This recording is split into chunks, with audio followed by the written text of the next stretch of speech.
Hey everybody, it's Matt. Welcome back to the Journey Church podcast.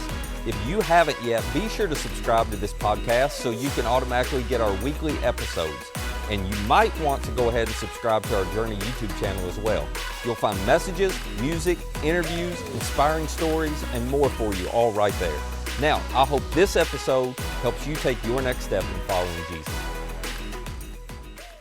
Jarrod is going to come up. Jarrod is our, he's a director of Care and Connection now, but Jarrod helped me start the church. If you're new around here and don't know, he's been here from the beginning, and he's going to end the church today with his introduction. He's going to just split them right in half. That's right. Yeah. And in fact, it's good that you're leaving because we disagree about a lot of these things.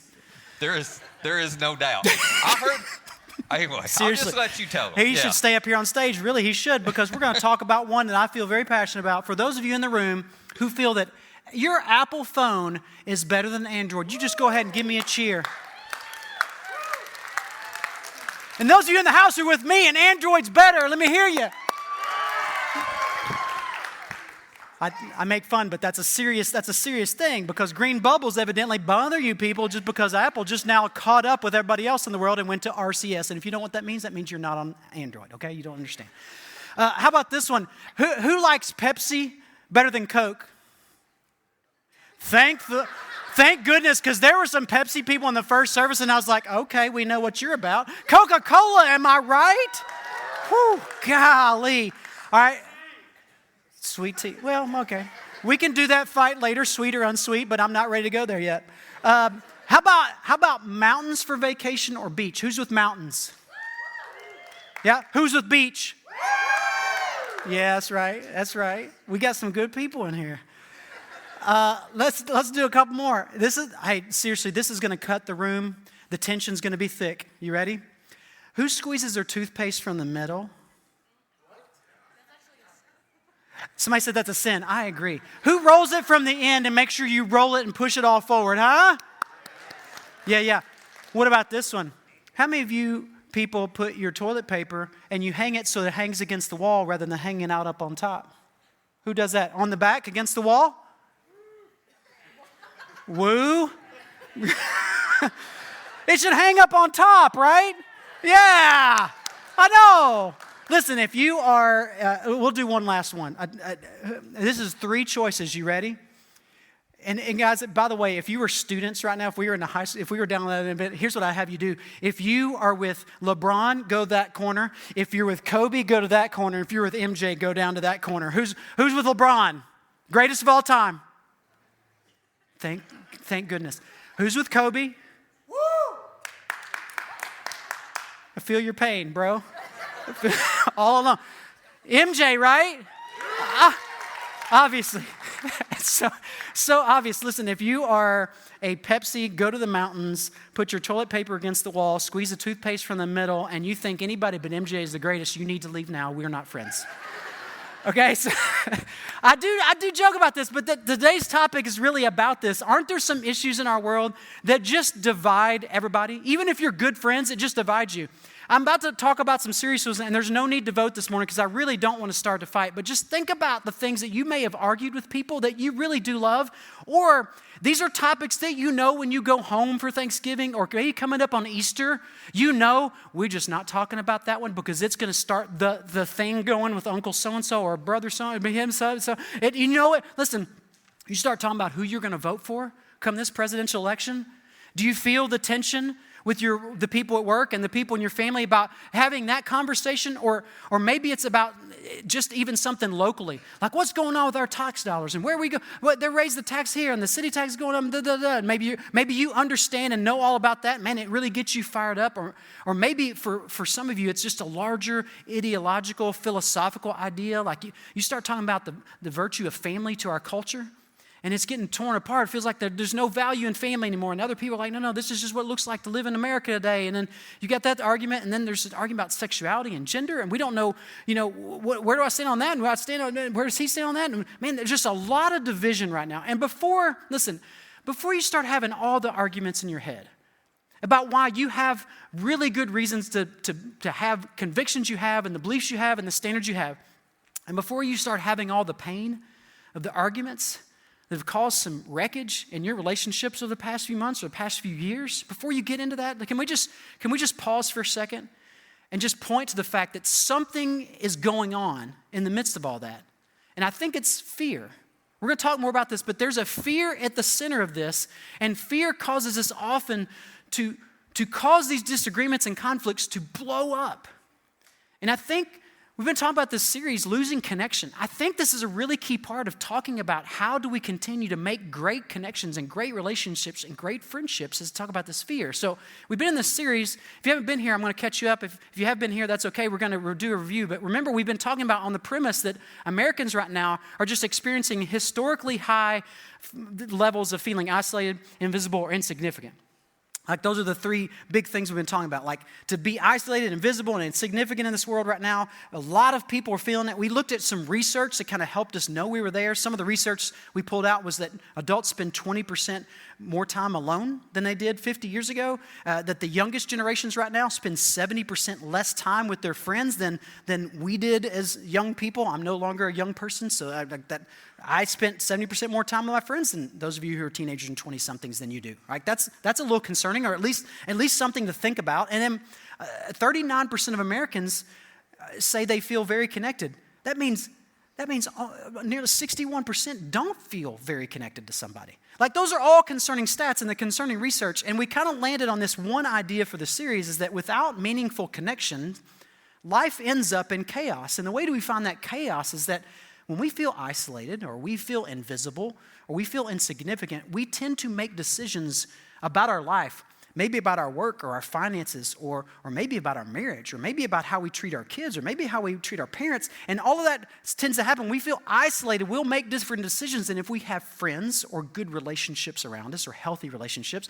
And if we feel isolated, we tend to make different decisions. And if we feel insignificant, then we feel like there's really no purpose that's driving me and there's nothing bigger than me. And so I don't try anything new or I don't take on an opportunity that God maybe have built me for because I just feel like I'm insignificant. So all of this thing can cause chaos, and God created order for us through community.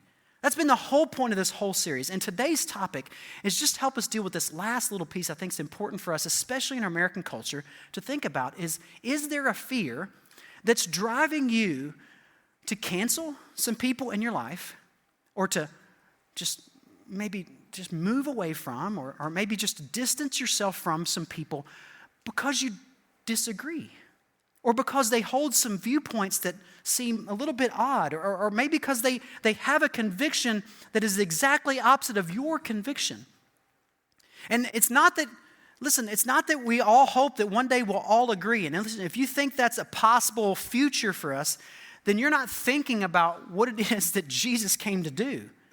Jesus did not come to make sure that we all thought exactly the same about every issue.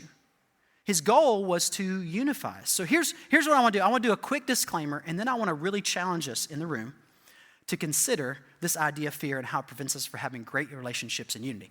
First of all, disclaimer on this. Listen, if you are in an abusive relationship, you should never stay close to abusive people. This is not today for you. Listen, if you are in an abusive situation, you need to find some good friends. Or if you don't have good friends, you need to call for help and get out. Create some healthy boundaries from somebody who is abusing you and putting you in situations where you are harmed. That's not what we're talking about here today. What I am talking about is, wouldn't it be better in our world if fear wasn't at the center of how we thought about the people we disagreed with? Like, what if it were possible to have great relationships, great friendships with people, enough so that you could disagree about issues, but you knew they'd stand with you if things got tough? What if you could have arguments about politics, but have no argument about who was going to be there at 2 a.m. to help you if something went down? What if you knew that you could go to a family dinner and have differing viewpoints at the table, but nobody got up and said, well, that's it, I'm done, I'm never coming back.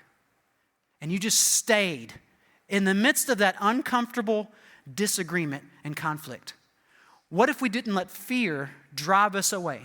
Because I just want to put this on the list. Listen, for all of us in the room, nothing promotes personal growth like a challenging contradiction from somebody who loves you.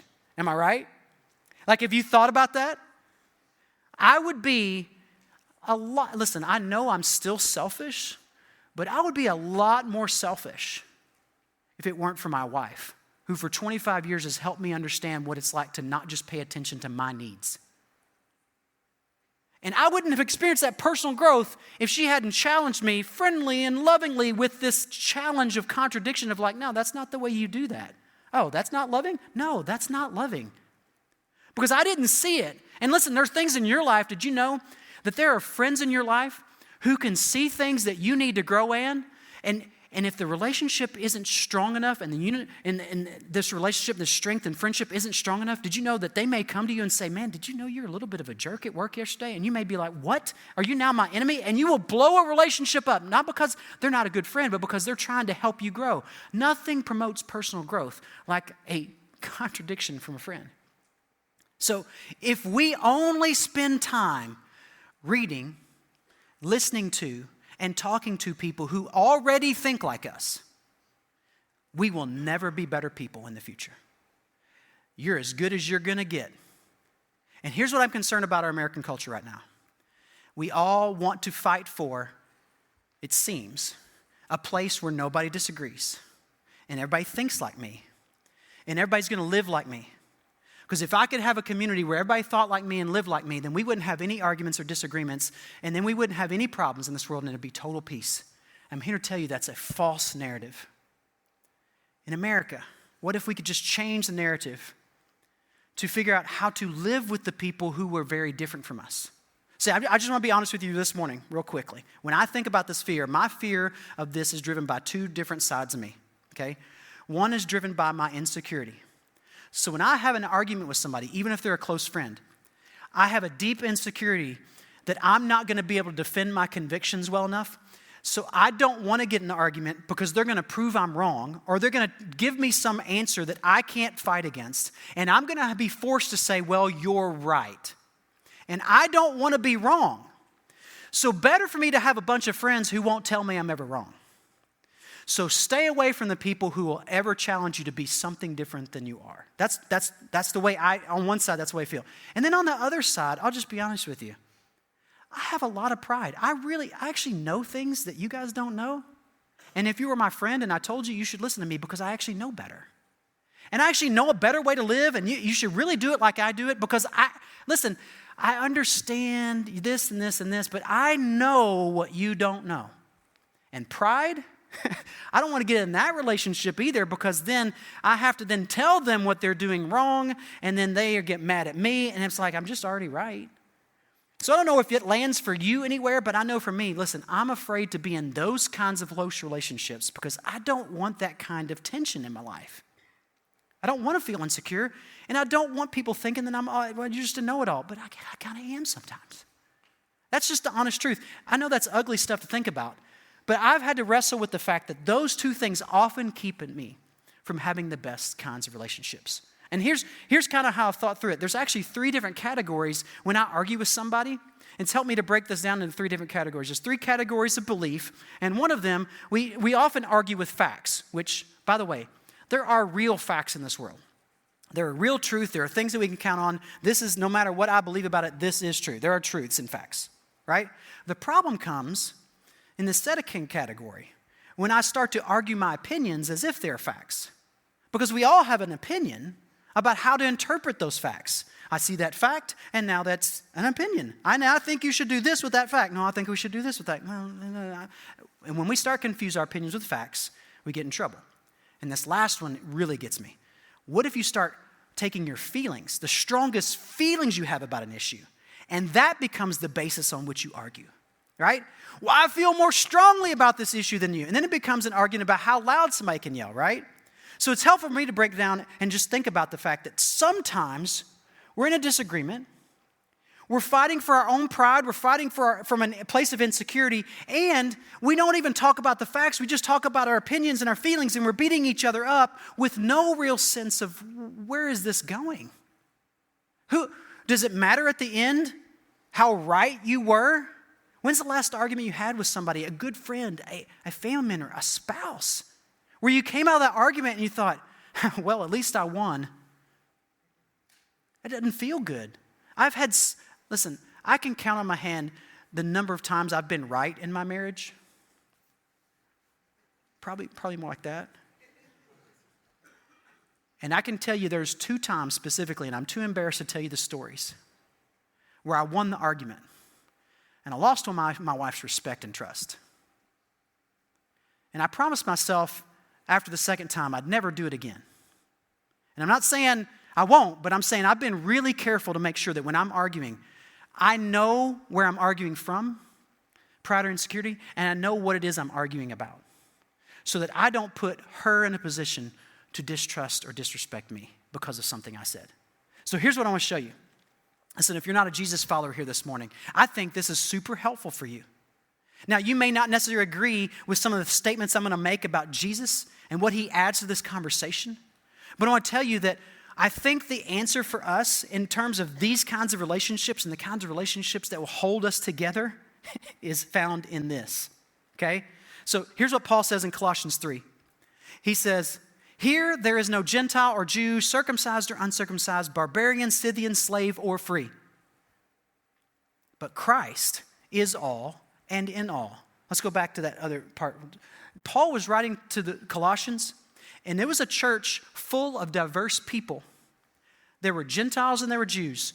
There were the Greeks and the Romans, educated with their philosophy, and they're great philosophers and they're great thinkers and they're great poets. And then you had the Jewish people, educated through their scriptures that they had. They're poets and they're wise people. And you had arguments all the time between these 2 educated groups, the Gentiles and Jews. And in fact, in the church that Paul was writing to, there was an argument about whether or not all the Gentiles should be circumcised like the Jews, because now that they were following Jesus, shouldn't they be circumcised? And the Gentiles are going like, no, we shouldn't. And there was this huge argument about who was right and who was better educated and whose side was going to win out.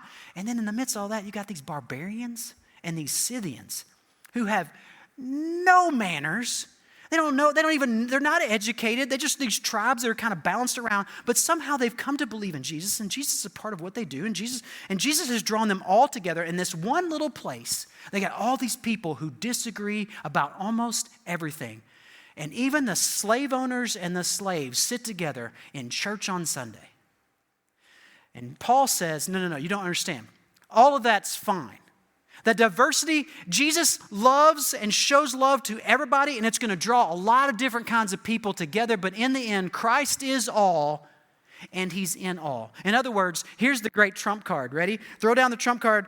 Jesus arrives.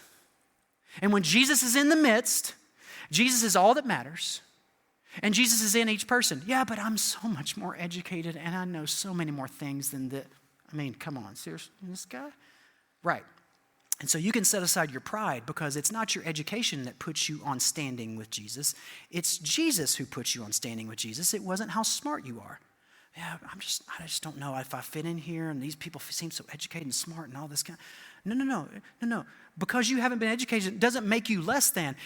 Jesus has brought you into this unity and this community so that he brought you here, and it's not about whether not educated you are. So there's no reason to be insecure or prideful. We just stand in front of Jesus, and now everything else becomes less than him.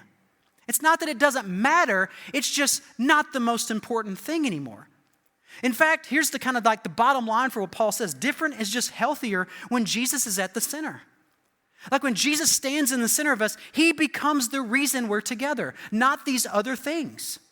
And so, yeah, there's going to be arguments and disagreements, and we're going to do things different ways, and we're going to have all these different ideas. Of course we are. God created it different ways. We have different experiences. We had different parents. We have different family traditions and customs. And man, you guys know, if those of you guys married, you come together and you put these 2 families together at Christmas, and it just doesn't work sometimes, right? But if Jesus is at the center, and he's what's all in all, then we let some of those other things be less important. So here's how he says to do this. Paul says, therefore, as God's chosen people, holy and dearly loved, he says, clothe yourselves with compassion, with kindness, with humility, with gentleness, and with patience. Like, you want to get this right? You want to get this really going good in your community? Just make sure you're using compassion and kindness and humility and gentleness and patience when you argue. because he saw it coming. I think Paul looked at the church in Colossians and was like, yeah, that's a lot of problems. I can't come in there and be like, well, you're right and you're wrong. Hey, there's no way to do that. Here's what I'm going to do. You guys just approach every single disagreement and conflict with this. And I love how he uses this metaphor of clothe yourselves. You put it on. It's not natural, is it, to come into an argument with compassion. You don't immediately come to an argument with, well, I wonder where they're standing on this issue. No. We usually come in guns blazing. I've got the right answer. You need to shut up now. You're wrong. We don't do it with kindness. We don't do it with gentleness. We don't try to lead them on. Hey, I know we've talked about this before, but I'm still having trouble understanding where you're coming from. Can we go over it again because I want to try and understand? We don't do that, do we? We definitely don't do it with patience. I need you to get on board today. Right? Today, if you're not on board, I'm done with you. You're out. You're gone. I just don't understand. I've come to my end. And here's what Paul says in this next verse that we as Christians have to pay attention to. He says, bear with each other and forgive one another if any of you has a grievance against someone. And forgive as the Lord forgave you. Don't forgive because you think they deserve it. And don't forgive because you're just being so magnanimous and so generous. No, you're forgiving because we all need forgiveness. Have you said something this past week that you wish you could take back? Yep. Oh, good. Some other people raised their hand. Yeah. We all need forgiveness. So in light of that, those of us who are followers of Jesus, listen to me. If you feel the forgiveness and know the forgiveness that Jesus has given you, how can you not offer that to somebody else who has not been patient with you in an argument, who maybe came to an argument with less humility than they should have? Can you forgive them if you have a grievance about them? Or on the flip side, can you just go and ask forgiveness if you need it? Here's the last thing Paul says to do. He says, and over all of these virtues, put on love, which binds them all together in perfect unity. Do you want unity in your relationships? Then love is the final card you play. If I can't come to terms and I can't agree on anything, will I still love the person across from me? Which means this. The relationship you have with the other person is not defined by how much you agree. It's by how well you treat them through and after the disagreement. My wife and I disagree about a lot. My good friend Matt, who was just up here, he's an Apple guy. And he likes skiing in the mountains. And I'll be honest with you, there's some other things that are more serious than that we disagree about. But at the end of the day, if he needs me, I don't care about his Apple device. I'll still send him a text and I'll be there. Right? So wouldn't it be great if we could develop those kinds of relationships that could stand through a conflict and disagreement? Some of you have lost people, or maybe some people have cut you off because of that. I'm hoping we can learn to do this better. Let me give you some quick 3 things. Listen, even if you're not a believer in Jesus, these 3 things will help you have better conflict with people you love. You ready? I want you to when you get into an argument, I want you to be clear. Just be clear. Stop and go, what's most important right now? In this moment, in this argument, just be clear about it. What's most important? Number 2, I want you to be curious. You ask more questions than you give answers. Hey, stop right there. Hold on. You said this. Hey, tell me what you mean by that. Hey, I'm curious. If you think that, are you saying this? Because I'm not sure. Or is this what you mean by that? Hey, tell me more about that because you be curious in that moment. And the last thing you do is you be cautious. Don't be cautious about who you're friends with. Be cautious instead about how right you think you are about the issues you're arguing about. Could you just be clear? Could you be curious and be cautious? Because here's what I think. I think if we were those 3 things, the different is healthier would be so much better. Because Jesus would be at the center of that. For those of us who are Christians, Jesus would be at the center. Listen, if you're not sure you're a follower of Jesus, believe in Jesus, and that's fine. Listen, be clear, be cautious, be curious, all that can be helpful. But here's why we think this is so important. Because when we put Jesus at the center of our community, it's no longer about me getting what I want, or me and this person who I agree with, us getting our way. It's about all the other people we disagree with. It's about me serving and giving and sacrificing, maybe sacrificing my opinion, maybe sacrificing my stance a little bit in order to love them well when they're hurting. I had somebody in between services, this is hard because I have a friend who I know is doing something wrong. And I've told her before, and we have arguments before. And I still want a relationship with her. How do I go, even though I know she keeps doing this thing that's wrong over and over and over again, how do I keep going and loving her well? And I was like, I don't know how you do it, but I know you just show up. You show up for that person even though you disagree. That's what love does. Jesus followers, you ready for this?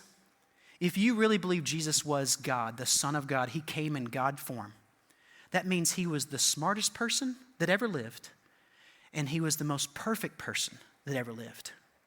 And he still let you in. Can you imagine being perfect and right all the time? I know some of you in the room are like, but I am. I get it. But can you imagine being perfect and right all the time? And still trying to be friends with imperfect people all the time? How much frustration would that be?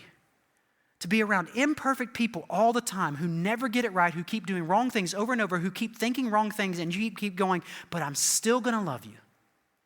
I don't know exactly how that looks in your life, but can I just challenge you to do it this week?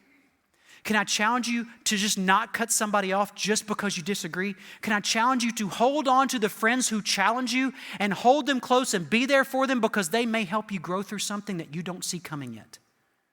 That's the difference it makes. And I think when somebody who's not yet a follower of Jesus comes here, they may not agree with what we talk about, and they may not agree with what Jesus is, but they're going to look here and go, well, I want to be loved like that by people like that. And that's what I hope we're all fighting for. Let me pray for us. God, thank you this morning. God, that you've given us forgiveness. And God, if there's anybody in the room here that needs to go and ask for forgiveness for something they've said or done in the last few years or years ago, or just in this moment, if they feel like now I just need to go and ask for forgiveness, would you give them the courage to go ask for forgiveness of that person they hurt?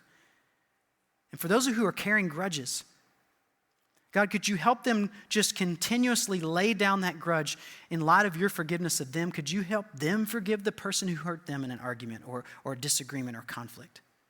And God, I pray for the relationships in this room that you would tighten them together despite the disagreements, despite the different points of view and the different perspectives. Would you give us a healthy idea of community that's based on your love? And God, if we can find unity in that, would you then give us the power to live that out in our communities so that other people can experience that same sort of love in their life? And I pray this all in Jesus' name. Amen. Hey, if you'd like more content like this, subscribe to our YouTube channel and download our Journey app to access all of our recent message content. And our app is the easiest way to share this content with a friend. For more information on our church or to find our app or our YouTube channel, just visit journeycalway.com. That's journeycalway.com. Thanks for listening.